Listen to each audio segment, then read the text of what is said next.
So week 4 for us, things are still going well.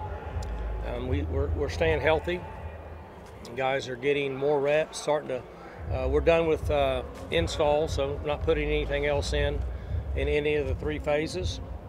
Now we're just trying to get as many reps as we can, cut back individual period, more full speed team periods, other than tackling, getting guys some quality work.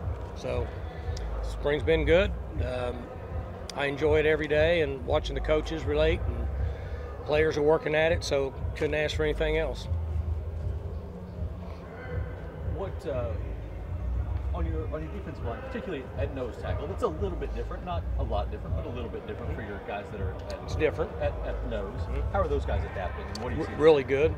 We're fortunate that we have a number of guys that are 300-ish plus, big guys, and we think that position requires a big body, very similar to what you see in the NFL in those inside spots. So we're lucky we have those guys, and they're doing really well. They are. They're getting it, and they're enjoying it. So, and we've got depth there, so we should be in good shape there next fall. How is Kirkland adapting to kind of an uptick? He's doing good. He's changed his body. So I'm not sure where he's at weight-wise right now.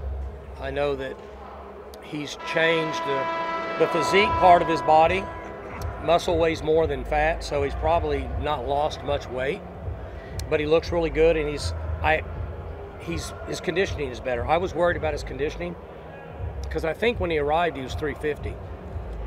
I was concerned about, but we've seen him out there now in 6 and 8, even some 10 play stuff, and he's done just fine. You mentioned you're done with install now with so many new pieces. How did that go?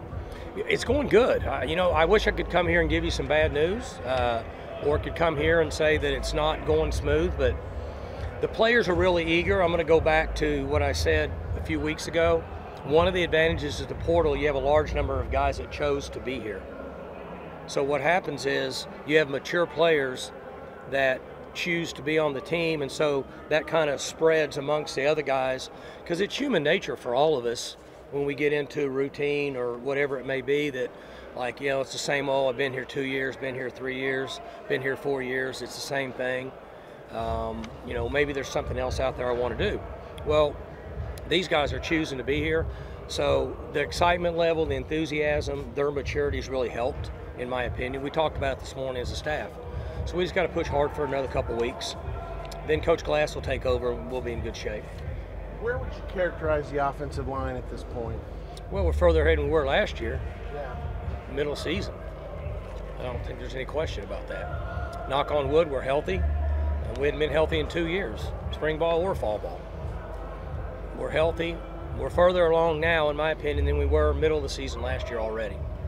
Do you have some competitive situations, which Sure. I would imagine you really want? There's 8 guys right now that can play in a game and play just fine. It could be 10 before it's all said and done. Just don't know yet because they haven't picked the system up. So I haven't seen them play without having to think. But years ago we used to have 8, 10 guys that could play in a game. But we haven't had that in a while. But maybe now we'll have that again. Don't want to overstate a guy, but it sure looks like, and I know he's a true freshman, but it sure looks like Jack Endine came in here different than you would expect most freshmen to come in. I mean, he's running some second team, which mature level, his maturity, I guess I should say, is different than most high school. The 2 kids, and Jacoby is at center's doing good. Both high school kids. The most difficult position for a guy to come in is clearly the offensive line. Now, mentally, maybe quarterback, but quarterbacks don't get hit. Offensive linemen are in the hand-to-hand combat. But Jack is very mature and is getting out there he's repping some with the 2, so he's getting thrown around. But he's further ahead, and Jacoby the same. Jacoby's come in and done really well for a high school player. Has to snap, point things out, extremely difficult. So we're pleased with both those guys. Obviously, we typically hear a lot of how important it is for skill position players to come in, a semester early. For those offensive linemen, how big is them coming in the spring instead of fall?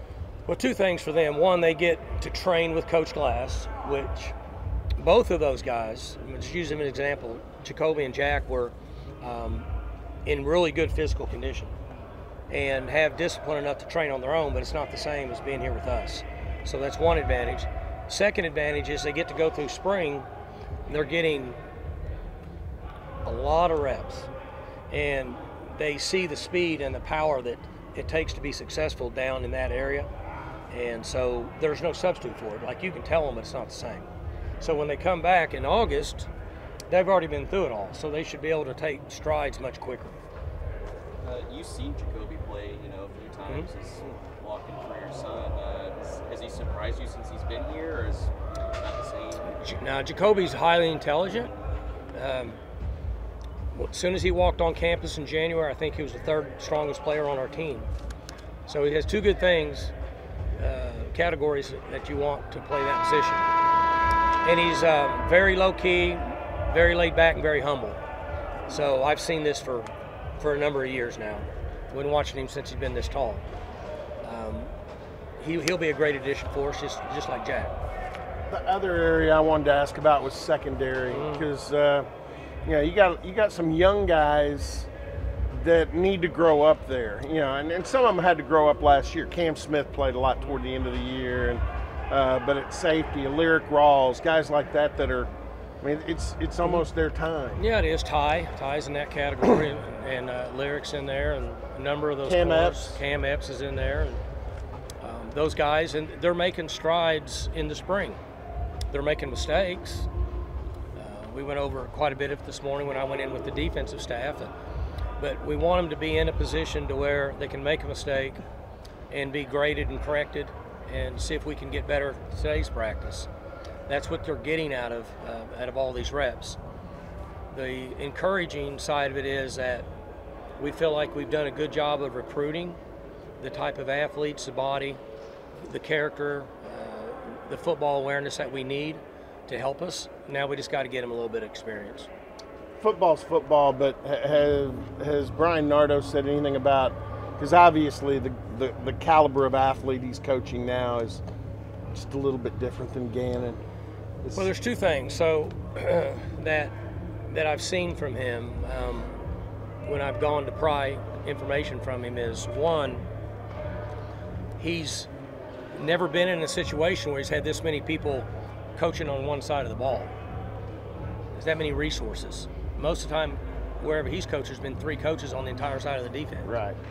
Now he has all the resources we have with student assistants, quality controls, all the different things that we have. So he's pleased that he's able to distribute and spread the wealth amongst everybody with responsibilities, and that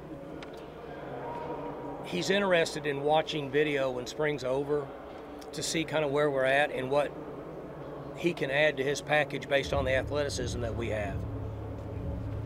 So that'll be an interesting side for next fall, is the even front, and then what we can do from an attack package with the athleticism we had that he's not been accustomed to.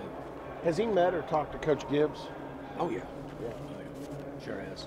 Because that can be enlightening in itself. I mean, well, those two are a little bit alike, and from a cerebral study. Like to study the game, sit around for an hour and talk about it. So there's some similarities between the guys. Is there anything about Nardo that you've learned in the last month that maybe you didn't know? Not just football coach, just the person. As you get to know him more? Oh, I mean, I knew a lot about him. I did a lot of research. I don't think anything surprised me. It's been fun to watch him transition through in the development of the relationship that he's getting with the players, starting to feel comfortable to take control of them. It's been interesting to watch over the last 3 weeks. I know you said you'll kind of pick up team periods here in the next couple of weeks. Just more of them. In the early team periods that you guys have already had, how have you seen the offense adjust to the new defense and vice versa? It's been good for our offense. One issue you have when you have when you're an even front defense, when you're based out of an even front, you're not very good against the odd. because you don't practice against it. You can simulate it, but it's not the same. So this has been really good for our offense. I'm hoping that we're able to hedge the bet that we know enough about 4 down. We've worked against 4 down for 20 years. So this should help us with odd front teams that we're playing. It's also helping our defense and Brian because our offense is scheming our defense this spring. They have to for survival. And it's allowing them to see things that they should see against them next year based on what our people think. Has it been pretty even as far as when you go through those team periods, 7-on-7 periods? Yeah, it has been. Like last Saturday, the defense worked them over pretty good. Last Wednesday, the offense worked them over pretty good. So one of the more difficult things for a head coach is decide what you want. I want to see the defense do really well. Offensively, we can figure it out. We'll be more effective rushing the ball. We'll do things to figure it out. I want to be really good on defense. You spoke to Bowman's maturity, but how is he doing learning the playbook? Are there similarities for what no problem. He's already got it all. As soon as he got here, he started working into it, and there's a percentage, gosh, I'll bet you 60 to 70% of what we do, terminology, he's already had it at Texas Tech. It's from that same tree. So most, I don't know, about probably 50 or 60%, he was already exposed to it. So I haven't seen him stumble in practice once as far as terminology-wise. Blaine Green has been a guy that, whether it was position change or the injury last year, hasn't really had a long run of being able to just kind of grow as a young guy. Is this a good opportunity for that, and what are you seeing from him? It is, and I really want him to stay healthy this spring. He hasn't been healthy, and then went through a transition of his body, so he swapped positions and got hurt again. And so luckily, up to now, he's had a really good month. So we need him to finish healthy, have a good summer, get his body where it needs to be based on what we're asking him to do. And then he should start continuing to improve because now he can play. He's played and he's been out. He's played and he's been out. Played and been out. So hopefully now that consistency should help him develop. When it comes to developing, recruiting, and through the transfer portal, what balance do you have as a coach when it comes to finding guys who know the scheme that don't need as much time to ramp up versus finding freshmen that is going to take time to develop? Well, one of the challenges we have now is management of roster, and that's where I mentioned a few weeks ago that at some point they're going to have to corral when the portal's open and when it's closed. We're all in agreement the portal's going to be here forever, but for example, it opens up again real soon, I think, about a week from now. I'm against this because anything that happens in the portal from now until football, most schools are not going to be able to replace, and so it'll be a deficiency. But either way, what the question you're asking is, for us, what we have learned on the portal, that if we have a certain player at a certain position that leaves, and we try to replace him with somebody that we think is equal to him in experience and athleticism or better, as close as we can. That's easier said than done, but that's what our goal is, to answer your question. The guy leaves here is a corner, he's a 4-year guy. We're looking for a corner that's a 4-year guy. Guy leaves and he's a 1-year guy. Unless we find a guy that's just a can't miss, and we're looking for a 1 to 2-year guy. Because we can't get our numbers so skewed that we end up losing a whole bunch of guys 2 years from now, and our scholarships are down around 55, and we're going out looking for 30 players. Because we all know that's not going to happen. Mike, to go back to Brian, you've had 2 veteran kind of experienced guys in Derek and Jim before him. Do you have to kind of bring somebody like Brian, who's a lot younger and not coming from the Power 5 level? Do you need to spend a little more time to bring him along? I haven't. Football's football. Life is life. Coaching is coaching. You know, when I brought Yursich here, I was worried about, I think the first game that he called offensively, I think we played Mississippi State down in that preseason game in Houston, they had Dak Prescott as a quarterback. I think that was Yursic's first game. So I worried a little bit about him being in the box, in a stadium that had, whatever, 50, 60, 70, I don't know, 1,000 people there. Because he had been at a place where they called plays like just talking. Like Brian said sometimes last year, the press box he was in the stands, and the people on the sideline could hear him talking. So from that point, there's an adjustment. But from all the fundamental teaching, coaching, planning, relationships, it's the same. I'm going to guess that when he goes in the box next year, he'll put those headphones on and he'll be just fine. Once he gets going, it'll be just like the old days. It'll just be a little louder. Good?